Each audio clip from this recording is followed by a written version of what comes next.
Na região africana de Ruanda, um rei forjou seu nome na própria rocha, Gurhonda. Em Kinyarwanda, a língua do povo que partilha este Éden, o seu nome significa bater, martelar, e nunca um nome foi tão profético. Ele não é apenas um gorila das montanhas, ele é Gurhonda, uma lenda viva, o maior e mais poderoso silverback que estes picos enevoados alguma vez testemunharam. Com impressionantes 250 quilos de músculos densos e uma presença que silenciava a própria selva, Gurhonda era o monarca indiscutível do grupo de gorilas denominado Sabinyu, uma dinastia de gigantes no coração da África. Para entender sua grandiosidade é preciso comparar.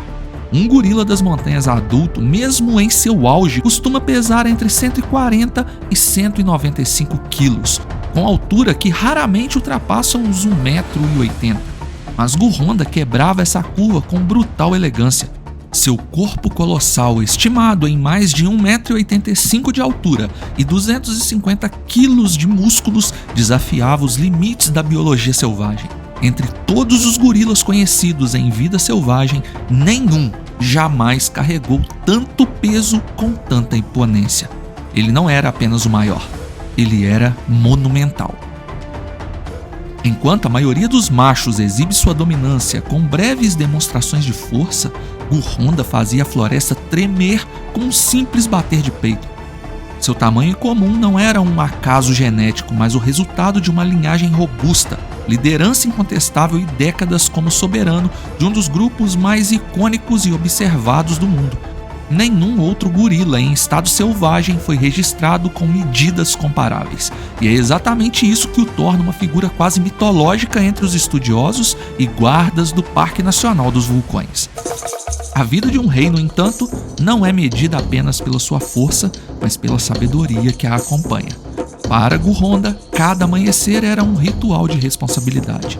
O sol, ao romper a cortina de névoa que cobre o Parque Nacional dos Vulcões em Ruanda, revelava o seu reino, um mosaico de verdes luxuriantes, desde as encostas íngremes cobertas de urtigas e aipo selvagem até os densos bosques de bambu.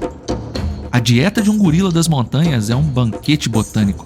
Eles consomem até 30 quilos de vegetação por dia, um conhecimento enciclopédico de mais de 200 espécies de plantas, folhas, caules, rebentos e ocasionalmente insetos. Gurhonda, com a sua experiência de décadas, lidera o seu grupo para as melhores áreas de forrageamento. Ele conhece cada clareira e cada curva entre as montanhas. Os seus movimentos são lentos, deliberados e econômicos. Afinal, estima-se que ele tinha mais de 40 anos de idade, uma expectativa de vida espantosa para um gorila de vida livre. Mas nem sempre foi assim. Povos locais e trabalhadores do Parque Nacional dos Vulcões contam como Gurhonda era ativo e protetor com o seu bando. Hoje, cada passo, cada gesto era o de um ser em perfeita harmonia com seu ambiente. Um ser que compreendia que a energia era um recurso precioso, a não ser desperdiçado com exibições fúteis de poder. O seu poder era inerente, estava na sua presença, no olhar profundo e âmbar que parecia penetrar a alma de qualquer um que ousasse encará-lo. Mas a tranquilidade na selva é uma ilusão, uma fina camada de paz sobre um oceano de tensões e lutas ancestrais. Um reino, por mais forte que seja o seu rei, atrai sempre pretendentes ao trono. E não foi diferente com Gurhonda. Poucos anos atrás ele enfrentou seu maior rival, um silverback solitário, mais jovem, mais ágil, cujo corpo ainda não carregava cicatrizes de batalhas passadas, mas cujos olhos ardiam com uma ambição crua. Seu nome era Riabega, um nome que significava o que se expande, o que reivindica. Riabega tinha sido expulso do seu grupo natal há anos e desde então vagueava pelas encostas, um exilado a acumular força, a observar e a esperar pelo momento certo para desafiar uma lenda. A tensão começou subitamente. Um cheiro estranho no vento, um galho partido onde não deveria estar. Gurhonda sentiu a mudança. O seu comportamento, normalmente calmo e contemplativo, tornou-se mais vigilante. Ele passava mais tempo nas bordas do grupo, os seus vastos ombros tensos, o seu olhar a varrer a densa folhagem. As fêmeas sentiam a a sua ansiedade e mantinham os jovens mais perto. A harmonia do grupo sabínio estava a ser afinada por uma nova nota, uma nota de suspense. O primeiro confronto não foi físico, mas psicológico, uma guerra de nervos travada através de exibições de poder. Rhiabega começou a aproximar-se do território do grupo sabínio. Ele não se mostrava completamente, permanecendo apenas no limite da visão, uma silhueta escura e ameaçadora entre as árvores. E então o som, o bater no peito, não era o bater rítmico e confiante de um líder estabelecido como Gurronda. Era um som mais rápido, mais agudo, um desafio frenético. Gurronda não podia ignorar a afronta. Ele ergueu-se em toda a sua altura, quase 2 metros de poder primordial, e então ele respondeu. O seu bater no peito era diferente, era mais profundo, mais ressonante. Não era um som de pânico, mas de autoridade absoluta. Começava com uma série de gritos agudos, conhecidos como uivos, que escalavam em intensidade, seguidos por uma breve pausa e então o crescendo. A mensagem era clara, inequívoca. Este é o meu reino. Essa é a minha família. Recue. Durante dias, esta sinfonia de intimidação ecoou pelas montanhas. Os guardas do parque, que dedicam suas vidas a proteger essas criaturas magníficas, observavam com os corações nas mãos. Eles sabiam que um confronto físico era inevitável. Olá, estou passando por aqui para dar um aviso rápido sobre o curso começar no YouTube. Eu estou regravando e ampliando todo o material para uma versão 2.0 que vai ser muito mais completa, inclusive abordando os temas dessa mudança que a plataforma passou recentemente. Por isso, nesse domingo eu estarei encerrando definitivamente as vagas para essa turma atual. Quando o curso reabrir, o valor do investimento vai ser outro e o narrador virtual não estará incluso. Por isso você quer aproveitar a chance de ter o acesso antigo com o menor preço da história. Essa é a hora final. O link para essa turma que está se encerrando está no comentário fixado. E você que já adquiriu, fica tranquilo, tranquila, você vai receber todas essas atualizações de graça lá pela plataforma. Agora, deixe seu like e vamos pro vídeo. Uma luta entre silverbacks é um dos espetáculos mais aterradores e violentos da natureza. É uma batalha onde as regras são poucas e as consequências permanentes. O perdedor não só perde o direito de acasalar, como perde a sua família, o seu status, a sua própria identidade, sendo forçado a um exílio solitário. Pior ainda, uma luta pode fragmentar um grupo, deixando fêmeas e jovens vulneráveis e até mesmo resultar em infanticídio se o novo líder decidir eliminar a prole do seu antecessor. Para Gurronda, a aposta não era apenas o seu trono, era a sobrevivência da sua linhagem. O dia chegou com uma chuva fina e persistente, o que deixava a floresta escorregadia e o ar pesado. Rhiabega finalmente saiu das sombras. Ele caminhou para a clareira onde o grupo sabínio se alimentava. Ele não olhou para as fêmeas nem para os jovens, o seu foco estava inteiramente em Gurronda. O silêncio que se seguiu foi absoluto. Havia apenas o som da chuva a cair nas folhas. O impacto foi cataclísmico.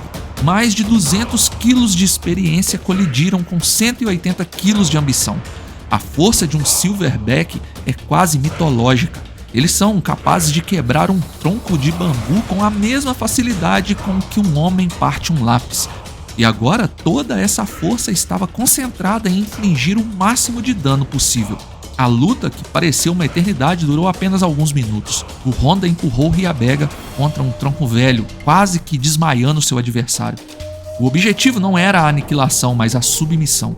A vitória de Gurronda era a reafirmação do seu reinado. Rhiabega, ferido e humilhado, levantou-se lentamente. Ele olhou para Gurronda uma última vez, não com desafio, mas com o reconhecimento da derrota. Virou-se e desapareceu na névoa, de volta à sua existência solitária, deixando para trás um rastro de sangue e sonhos desfeitos. Enfim, a crise tinha passado. O rei das montanhas ainda estava no trono. Os anos seguintes viram Gurronda governar com uma autoridade incontestada, mas à sombra do tempo, o único adversário que nenhum rei pode derrotar começou a alongar-se. Seu pelo tornou-se mais opaco e os seus movimentos mais lentos.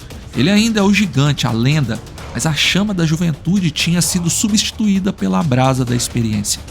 E ele começou a observar o seu filho, Girish-Watsi, com um novo interesse.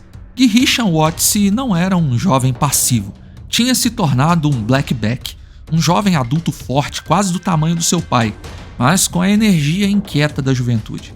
Ainda não era um silverback, mas seu potencial para se tornar um era incontestável. O Honda começou a testá-lo, a permitir-lhe intervir em pequenas disputas, a liderar o grupo por curtas distâncias. Era uma transferência de poder sutil, gradual, uma lição de liderança ensinada não com palavras, mas com exemplos. Era a sabedoria de um rei que compreende que o seu legado mais importante não é o seu próprio reinado, mas a estabilidade do reino após a sua partida. Chegou um dia em que um novo silverback solitário apareceu no horizonte. O Honda viu, mas dessa vez, antes que o velho rei pudesse sequer levantar-se, Gihichan Watsi colocou-se à sua frente. O jovem gigante ergueu-se, bateu no peito com um som que era uma mistura de fúria e de autoridade herdada do seu pai. O Honda observou e pela primeira vez em décadas não interveio. Ele viu a força, a confiança e a sabedoria que ele próprio tinha cultivado no seu herdeiro. Desafiante, vendo que teria de passar pelo príncipe antes de chegar ao rei, hesitou e recuou. Gihichan Watsi já ostentava pelagem prateada nas costas. Estava em plena maturidade sexual. Era o momento certo para a transferência da coroa. Nesse momento silencioso, o cetro foi passado. O Honda permaneceu patriarca, figura reverenciada, mas a responsabilidade diária da liderança, o fardo do trono, passou para os ombros mais jovens de Gihichan Watsi.